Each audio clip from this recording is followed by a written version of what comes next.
नमस्कार दोस्तों, हम डॉक्टर हर्ष। आज हम आपको अस्थमेटिक डिजीज़ की ट्रीटमेंट, उसमें यूज मेडिसिन, उनके साइड इफ़ेक्ट और कब कब कौन कौन सी मेडिसिन लेनी है उसके बारे में बताएंगे। कल हमने आपको अस्थमा के बारे में कुछ बेसिक नॉलेज दिया था। तो देखिए, अस्थमेटिक ट्रीटमेंट के अंदर सबसे पहले बेसिकली यूज जो होता है वो होते हैं स्टेरॉइड। तो स्टेरॉइड में जैसे बेक्लोमिथासोन, बुडिसोनाइड, फ्लूचिकासोन, ट्राइनिसिलोन वगैरह वगैरह। ये स्टेरॉइड वैसे तो यूज़ लोकल एरिया में लोग इनको टैबलेट फॉर्म में यूज़ करते हैं, जो गलत है। इनको इनहेलेशन फॉर्म में यूज़ करना चाहिए। इसके पीछे कारण है कि टैबलेट फॉर्म में जो स्टेरॉइड दिया जाएगा उसका साइड इफ़ेक्ट बहुत ज़्यादा आता है। क्या क्या साइड इफ़ेक्ट आते हैं, कहाँ कहाँ साइड इफ़ेक्ट आते हैं। और जो इनहेलेशन फॉर्म में, मतलब इनहेलर के रूप में जो दिया जाएगा, उसका बहुत लेस साइड इफ़ेक्ट होता है और उसका एक्शन फास्ट होता है, इमीडिएट एक्शन होता है।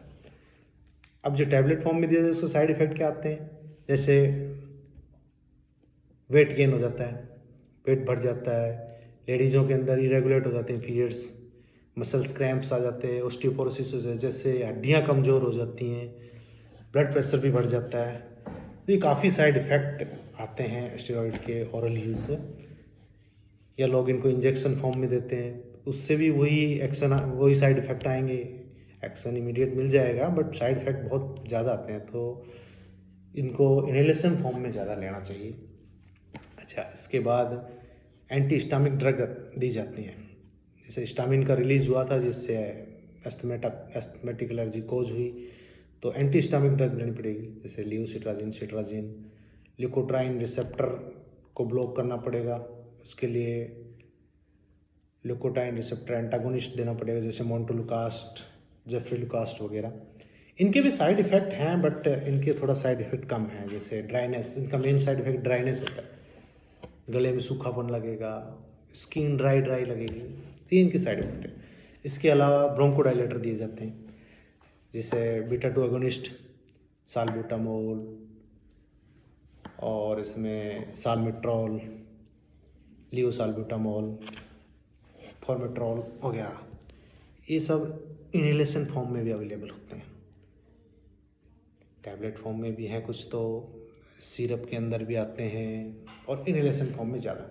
मतलब कहने का मतलब ये है कि इनहेलर का ज़्यादा यूज़ होना चाहिए अस्थमेटिक पेशेंट में। बाकी लोकल एरिया के अंदर क्या है ना, गाँव में लोगों की ये सोच होती है कि जैसे नेबुलाइज, इनहेलर से काफ़ी बार काम नहीं चले तो हम उसको नेबुलाइज भाप देते हैं आम भाषा में, तो उसमें हम बुडिसोनाइड, स्टेरॉइड और साथ में लियोसाल्ब्यूटामोल यूज़ करते हैं। तो बेसिकली इससे एक्शन फास्ट आता है। बट लोगों की मानसिकता ये है कि भाप लगवाने से उनको, पेशेंट को आदत बन जाती है। उसमें कोई नार्कोटिक ड्रग थोड़ा ना जो आदत बन जाएगी, कैफीन थोड़ा ना, नार्कोटिक थोड़ा ना जो आदत बन जाएगी, ऐसा कुछ नहीं है। ये गलत भ्रांति है। बाकी ऐसा कुछ होता नहीं, आदत कुछ नहीं होती उससे। उससे एक्शन फास्ट आता है और साइड इफ़ेक्ट बहुत लेस, साइड इफेक्ट बहुत कम साइड इफ़ेक्ट आते हैं उससे। जबकि टैबलेट लेंगे उससे साइड इफ़ेक्ट बहुत ज़्यादा साइड इफ़ेक्ट आते हैं। और फिर ये प्रॉब्लम जो है अस्थमेटिक एलर्जी, अस्थमा, दमा, ये लॉन्ग टर्म तक चलने वाली प्रॉब्लम है। इसमें हम अगर डेली टैबलेट लेंगे तो साल 2 साल के बाद इसके साइड इफ़ेक्ट शो होने लग जाएंगे। स्टेरॉइड अगर डेली लेंगे तो हड्डियाँ कमज़ोर होने लग जाएंगी। गले में एक हॉर्नेस ऑफ वॉइस स्टेरॉइड के, उसमें क्या है कि गले के अंदर जो वोकल कॉर्ड होता है, जहाँ से आवाज़ आती है, उसमें सूजन आ जाता है और आवाज़ भारी हो जाती है, आवाज़ का भारीपन, ये भी इसका एक साइड इफ़ेक्ट है। ये साइड इफ़ेक्ट हम इनहेलर लेंगे उसमें भी आता है। उसमें क्या है कि इनहेलर के अंदर जो ड्रग होती है, उसके जो पार्टिकल हैं वो वोकल कॉर्ड में जमा होते हैं, उसके बाद वो वहाँ से ब्लड में जाके एक्शन देते हैं।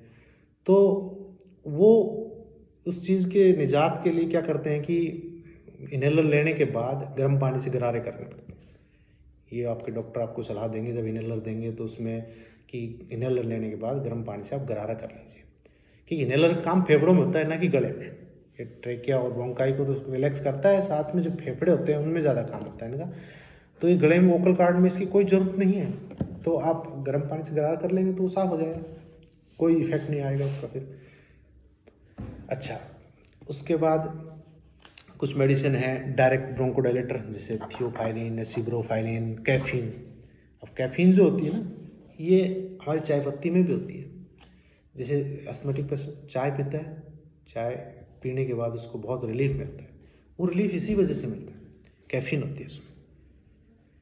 और जो भी इससे रिलेटेड ड्रग हैं, एंटी एलर्जिक और ये जो भी एंटीकोलिनर्जिक ड्रग भी यूज होती है इसमें, जैसे आइपरट्रोपिन ब्रोमाइड या डाइट्रोपिन ब्रोमाइड, ये सब यूज है। ये कॉम्बिनेशन में दूसरी ड्रग के कॉम्बिनेशन में इनहेलर फॉर्म में भी होती हैं।